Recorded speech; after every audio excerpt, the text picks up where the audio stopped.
Чек ара кызматы тажик тараптан ок атуу болду.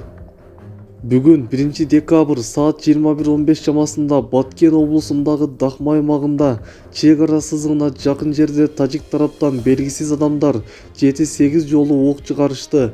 Бул тууралуу чек ара кызматынан билдирди. Маалыматка ылайык, болжол менен ок аңчылык куралдан атылды. Кырдаалды тактоо үчүн жеринде Кыргызстан менен Тажикстандын чек ара заставаларынын начальниктери барып, ок аткандарды издөө боюнча сүйлөшүү жүргүзүшкөн. Окуя тууралуу жергиликтүү укук коргоо органдарына маалымат берилди.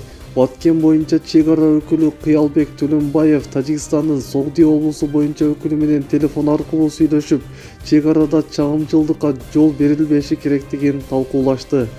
Чек ара кызматы билдиргендей, саат 22:30 карата чек арадагы абал туруктуу, бирок бир аз чыңалуунун белгилери бар. Маалымат булагы Марал ФМ.